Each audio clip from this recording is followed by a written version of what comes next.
వరుసగా కురుస్తున్న వర్షాలకు పంటల్లో చాలా వరకు సమస్యలు తలెత్తాయి. ముఖ్యంగా పత్తి, వరి, మొక్కజొన్న, పెసరతో పంటలకు పోషకాల లోపంతో పాటు చీడపీడలు ఆశించి చాలా వరకు దెబ్బతినే అవకాశం ఉంది. ఇలాంటి పరిస్థితుల్లో పంటలను సాధారణ స్థితికి తీసుకొచ్చేందుకు చేపట్టాల్సిన సమగ్ర యాజమాన్య సస్యరక్షణ చర్యల గురించి తెలియజేస్తున్నారు పొలాస ప్రాంతీయ వ్యవసాయ పరిశోధనా స్థానం శాస్త్రవేత్త రజనీకాంత్.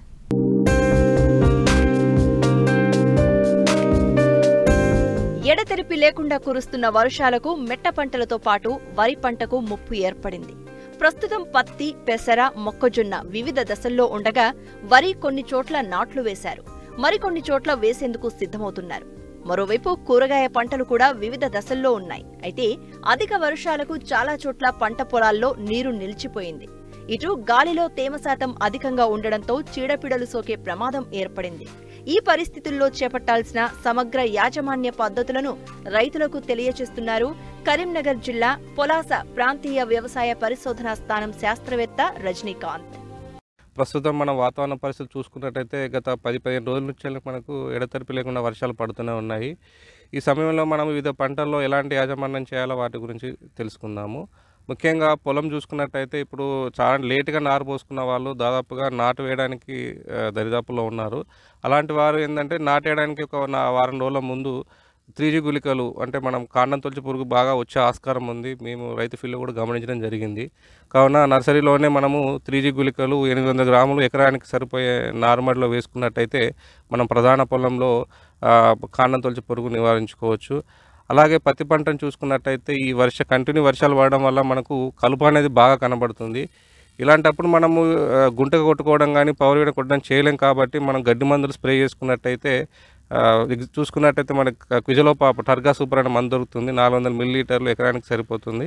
ఇది 200 లీటర్ల నీటిలో కలిపి పిచికారి చేసుకున్నట్టయితే మనము గడ్డి రకాలైన కలుపును చాలా వరకు నివారించుకోవచ్చు. అలాగే మనం మొక్కజొన్న చూసుకున్నట్టయితే మొక్కజొన్నలో కూడా కలుపు ఈ సమయంలో బాగా వస్తుంది. ఎందుకంటే మొక్కజొన్న దాదాపుగా మనకు 25 నుంచి వెళ్ళి 30 రోజుల టైంలో ఉంది. కాబట్టి వీటిలో మనము తుంగ ఎక్కువ ఉన్నట్టయితే సెంప్రా అనే మందు దొరుకుతుంది.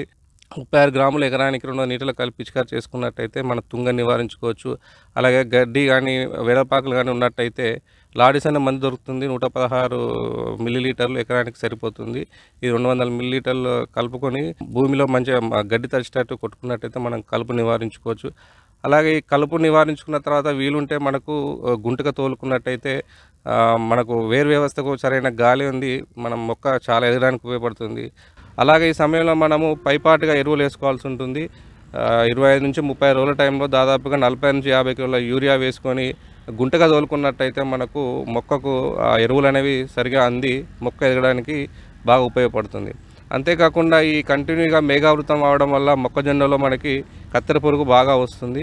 మనం కత్తెర పురుగు చూసుకొని మనకు కొరాజిన్ మందు 60 మిల్లీలీటర్లు ఒక 200 లీటర్ల నీటిలో కలిపి మందు మొగిలో పడేటట్టు మనం పిచికారీ చేసుకోవాలి. లేదా ఇమామెక్టిన్ బెంజోయేట్ అని దొరుకుతుంది. ఇది 100 మిల్లీలీటర్లు 200 లీటర్ల నీటిలో కలిపి పిచికారీ చేసుకున్నట్టయితే మనము ఈ కత్తెర పురుగును చాలా వరకు నివారించుకోవచ్చు. పత్తిలో మనము ఎరువుల యాజమాన్యం చూసుకున్నట్టయితే 20 రోజుల టైంలో 25 కిలోల యూరియాను ప్లస్ అలానే 10 కిలోల పొటాషియం వేసుకున్నట్టయితే ఎదగడానికి మనకు కొంచెం ఆస్కారం ఉంటుంది. పత్తి పొలంలో కనుక మనకు నీళ్లు ఆగినట్టయితే సరైన డ్రైనేజ్ వ్యవస్థ ఏర్పాటు చేసి ఒకవేళ ఆకులు కనుక పసుపర్ణంలో మారినట్టయితే 1919 అంటే 1919 అనే మందు దొరుకుతుంది. ఇది 5 గ్రాములు లీటర్ నీటిలో కలిపి పిచికారి చేసుకున్నట్టయితే మనము పంటను పసువర్ణం నుంచి కాపాడుకొని మనం దిగుబడి ఎక్కువ పెంచుకోవచ్చు. అలాగే సోయాబీన్ చూసుకున్నట్టయితే ఇప్పుడు సోయాబీన్ కూడా దాదాపుగా 25 నుంచి 35 రోజుల టైంలో ఉంది. ఈ సమయంలో మనం ముఖ్యంగా చేయాల్సింది ఏంటంటే అంతర్కృషి చేయాలి. కాకపోతే మనకు ఈ వర్షాల వల్ల వీలు కాదు కాబట్టి గడ్డి మందు ఇంజత పైన గడ్డి మందు దొరుకుతుంది. ఈ 250 మిల్లీలీటర్లు 200 లీటర్ల నీటిలో కలిపి పిచికారి చేసుకున్నట్టయితే మనము కలుపును సోయాబీన్లో చాలా వరకు నివారించుకోవచ్చు. అలాగే ఈ సమయంలో మనము సిఫార్సు చేసిన యూరియాని వేసుకున్నట్టయితే మనము మొక్క చాలా మంచిగా ఎదిగి మనకు దిగుబడి పెరిగే ఆస్కారం ఉంటుంది. అలాగే కాకుండా మనం ఇప్పుడు పెసర పంట కానీ పత్తి పంటలో కానీ మేఘాలు ఉండడం వల్ల మనకు రసం పీల్చి పురుగు వచ్చే ఆస్కారం ఉంటుంది. కావున ఇలాంటి సమయం మనం ఎసిఫేట్ అనే మందు దొరుకుతుంది. 1.5 గ్రామ్స్ లీటర్ నీటిలో కలిపి పిచికారి చేసుకున్నట్టయితే మనం రసం పీల్చే పురుగుల వరకు చాలా వరకు నివారించుకోవచ్చు. అంతేకాకుండా పత్తి పంటలో మనకు కంటిన్యూగా నీళ్ళు ఆగడం వల్ల మనకు ఏమవుతుందంటే ధాతు లోపాలు వస్తాయి. జనరల్గా ఆకులు ఎర్రబడడం కానీ లేక ఎండడం కానీ జరుగుతుంది. అలాంటప్పుడు మనం ఆకులు ఎర్రబడినప్పుడు మెగ్నీషియం సల్ఫేట్ అనే మందు దొరుకుతుంది. ఇది 2 గ్రాములు లీటర్ నీటికి కలిపి 2 సార్లు పిచికారీ చేసుకున్నట్టయితే మనం ఈ లోపం నుంచి నివారించుకోవచ్చు.